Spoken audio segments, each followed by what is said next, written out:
Norm السواد وطن باز چون رسیم ترک سبب ضرور شریعت کو جا رواست خندید و دست خویش با شمشیر برد گفت ہر ملک ملک ماست ملک خداست۔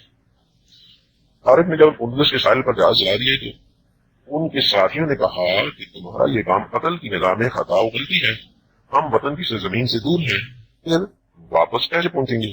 واپسی کے لیے اسباب و ذرائع کو ترک کرنا شریعت کے روح سے بھی درست اور جائز نہیں۔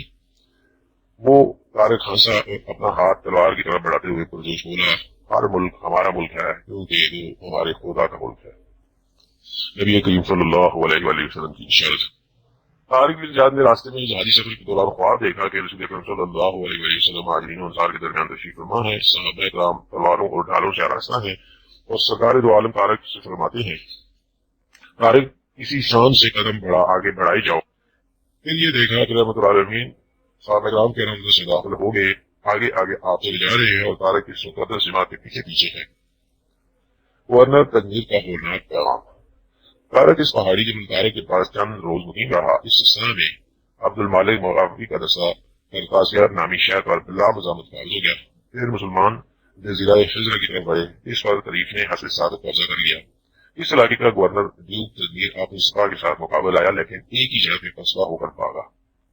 راڈرک ان دنوں شہر بس کے شمالی اسپین کی بغاوت فروغ کرنے میں مصروف تھا۔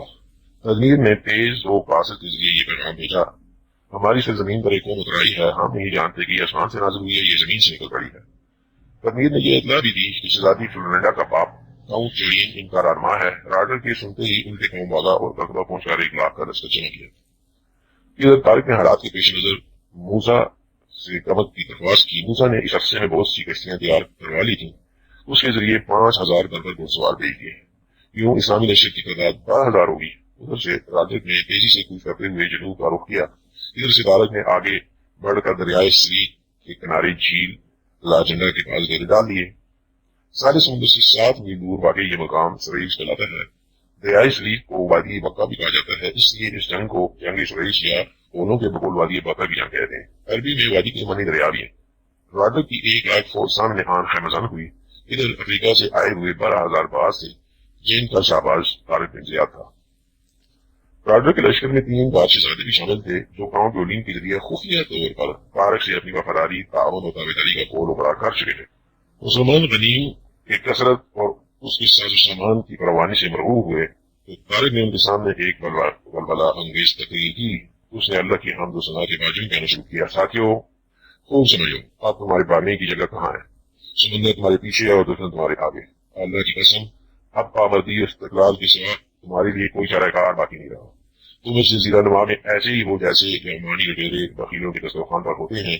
تمہارے دشمن اپنی فوج اور سامان جنگ کے ساتھ تمہارے سامنے آ چکے ہیں۔ تمہارے پاس کوئی سامان نہیں بجز تمہاری تلواروں کے۔ تمہارے پاس کوئی رسد نہیں سوائے اس کے کہ تم دشمن سے چھین لو۔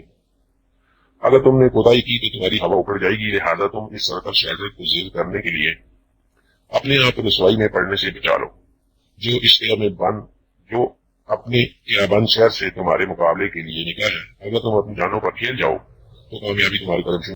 میں تمہیں کوئی ایسی دعوت نہیں دے رہا جسے خود قبول کرنے کو تیار نہ ہو۔ میں تمہیں ایسے مقام پر لایا ہوں جہاں سب سے سستی انسانوں کی جانیں ہیں، اور سب سے پہلے میں اپنے آپ کو پیش کرتا ہوں۔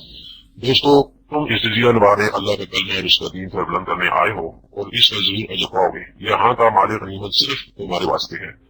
تم اپنے عزم پر استوار رہو گے تو اللہ تمہاری مدد کرے گا اور دونوں جہانوں میں تمہارا نام باقی رہے گا۔ اگر میں حملہ کروں تو تم بھی ٹول کرو، اگر میں رک رہا ہوں تو تم بھی رک جانا۔ جب دونوں گولی ٹکرائیں گی تو میں خاص طور پر اس سرکش راجت کی طرف رخ کروں گا۔ اگر میں اس کا کام تمام کرنے کے بعد مارا جاؤں تو میں تمہارا کام پورا کر جاؤں گا۔ تم بہادر اور عقلمند ہو، اس کے بعد تم اپنے کام خود سنبھال سکتے ہو، اور اگر میں اس تک پہنچنے سے پہلے ہی مارا جاؤں تو تم میرے اس عزم کو پورا کرنا اور اس پر حملہ آور مل کر اسے کیفر کرزا تک پہنچانا اور اس جزیرہ نما کی فتح مکمل کر دینا، کیونکہ اس کے قتل کے بعد ان لوگوں کی ہمتیں پست ہوں گی۔